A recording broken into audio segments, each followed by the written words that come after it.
आपका 4 मिनट के 6 मिनट हो गया। तो ऋतु भानावत तारीफ कर रही है, शुरू करते हैं। माननीय सदस्य, बिना तकनीकी माननीय सदस्य सफलतापूर्वक नहीं तो अगले का नाम पुकारूंगा। माननीय अध्यक्ष महोदय, मुझे राज्यपाल के अभिभाषण पर बोलने का नहीं हो रहा है, उसके लिए धन्यवाद जोहार। आज इस सदन में मेरा वक्तव्य के लिए पहला अवसर है।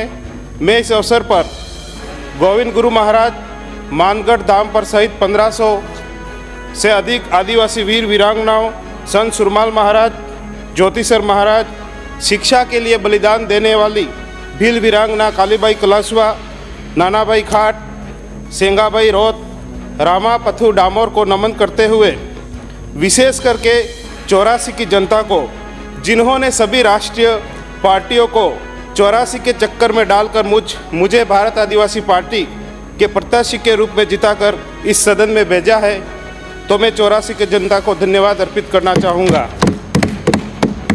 माननीय सभा अध्यक्ष महोदय, जब मैं राज्यपाल का अभिभाषण 84 की जनता की उम्मीदों, आशा और सपनों को साथ में लेकर सुन रहा था, इसी अभिभाषण में कडाना बैक वाटर का जिक्र होगा ऐसा मानना था, किंतु कडाना बैक वाटर का जिक्र नहीं हुआ।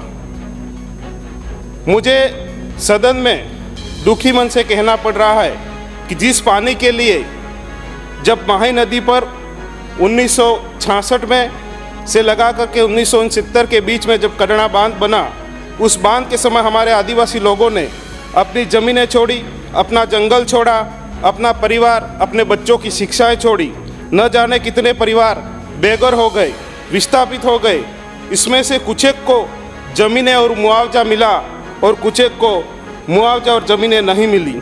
ये कडाना की पानी की जो कहानी है तब से शुरू हुई थी। माननीय अध्यक्ष महोदय, शायद इतिहास में पहली बार जल यात्रा 84 की जनता के द्वारा निकाली गई थी।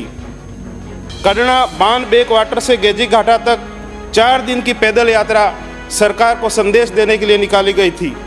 2022 में 1886 करोड़ की पेयजल परियोजना स्वीकृत भी हुई, लेकिन सरकार बदलते ही काम रुक गया। वर्तमान सरकार से मांग है कि सच में आप विकास की बात करते हो तो उस परियोजना की वर्तमान लागत के हिसाब से राशि बढ़ा करके जल्दी ही इस पेयजल परियोजना को स्वीकृत करावे। महोदय जी, 1966 में माही कडाना बांध बनाने से डूंगरपुर के 4000 आदिवासी परिवार व बांसवाड़ा के 6000 आदिवासी परिवारों को विस्थापित किया गया, जिसमें कई परिवार आज भी दर दर की ठोकरें खा रहे हैं।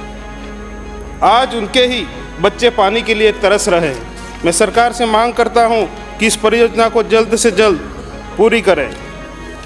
आरक्षण की जब बात आती है तो मैं सरकार से कहना चाह रहा हूं कि वे स्पष्ट करें, ST SC को संवैधानिक प्रावधान के अनुरूप आरक्षण देना चाहती हैं या आरक्षण के नाम पर ST SC को ही आपस में लड़ाना चाहती है।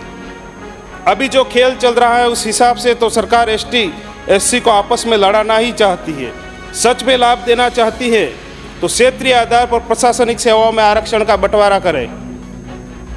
10 से 15 सालों से ST SC का बैकलॉग था, उसे बढ़ने की बजाय खत्म कर दिया गया और अब पिछले 2 सालों से रिक्त ST SC के पदों को सामान्य से बढ़ने की बात हो रही है। एक तरफ सरकार ने ST SC के लिए 35% व 40% की बाध्यता रखी है, फिर कमजोर वर्ग का बच्चा कैसे पात्र होगा?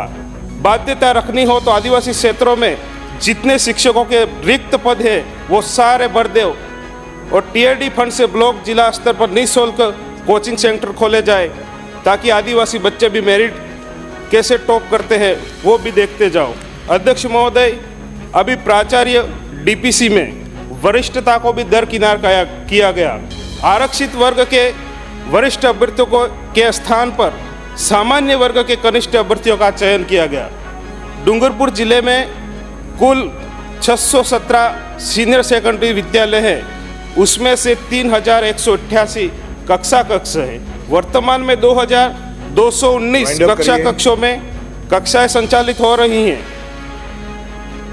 किंतु एक क्लास में वर्तमान में भी 3-3 क्लासों के बच्चों को पढ़ा करके शिक्षक पढ़ा रहे हैं। ये स्थिति बहुत ही गंभीर है दक्षिणी राजस्थान की। वर्तमान में व्याख्याताओं के भी वहाँ पर 70% पद रिक्त हैं। हमारे डूंगरपुर का सबसे बड़ा कॉलेज जहाँ 7,000 बच्चों पर सिर्फ 13 व्याख्याता है और तकरीबन 22 के आसपास कमरे हैं और उसमें से 13 में से भी 3 व्याख्याता डेपुटेशन पर हैं। हम चाहते हैं कि टीआरडी का अधिकांश बजट शिक्षा पर खर्च किया जाए क्योंकि भारत का भविष्य विद्या के मंदिरों में पलते हैं। माननीय सभापति महोदय, जलदाय विभाग में पिछले कई वर्षों से तकनीकी कर्मचारियों की भर्ती नहीं हुई है। पिछले सत्र में मंत्री महोदय ने कहा था कि हम जल्दी ही तकनीकी कर्मचारियों की भर्ती जारी करेंगे। विभागीय जानकारी के अनुसार जलदाय विभाग में लगभग 10,000 के करीब तकनीकी कर्मचारियों के पद खाली पड़े हैं। एक तरफ सरकार जल योजना डॉक्टर मिशन रितु की भानवार, तारीफ कर रही है, शुरू कर तो दे। बताएं माननीय सदस्य, बिना तकनीकी माननीय कर्मचारियों सदस्य। को सफलतापूर्वक नमस्कार, सेवा जोहार, जय भीम। दोस्तों, सभी साथियों को, जैसे कि आपने देखा अनिल कटारा जी विधानसभा में अपनी बात रख रहे थे, तभी उन्हें सभापति महोदय द्वारा रोकने का प्रयास थोड़ा किया गया, किंतु वहीं भारत आदिवासी पार्टी के 3 और विधायक वहीं उनके सामने बैठे थे, जिन्होंने सभापति महोदय जी को समय की मोहलत और रोकने का प्रयास किया, जिसमें उमेश डामोर, थावरचंद डामोर, जयकृष्ण पटेल जो भारत आदिवासी पार्टी के 3 विधायक और अनिल कटारा को लेकर राजस्थान में भारत आदिवासी पार्टी के यह 4 विधायक जो बड़े ही तेज़ी के साथ और बड़े ही सावधानीपूर्वक आदिवासियों की मांग और बातें रख रहे हैं, जो उनके हक अधिकार उन्हें मिलना चाहिए। वहीं दूसरी पार्टियों की बात करें तो वह हक अधिकारों की बातें को साइड में रखकर धर्म को अहम मुद्दा मानता है और धार्मिक मुद्दों को ज़्यादातर उठाता है, किंतु वही जो भारत आदिवासी पार्टी के जो यह विधायक है, जी हाँ साथियों, यह सांसद राजकुमार रोत के कदम चिन्ह पर चल पड़े हैं, उन्हीं की राह पर, जिसकी वजह से यह काफ़ी ज़्यादा इनके बयान वायरल होते हैं और जनता इन्हें सुनना पसंद करती है, क्योंकि यह जनता के लिए कार्य कर रहे हैं, ना कि किसी धर्म के लिए। साथियों, आपको यह भारत आदिवासी पार्टी के विधायकों के कार्य कैसा लगा, जो कि निरंतर आदिवासियों की आवाज़ उठा रहे हैं?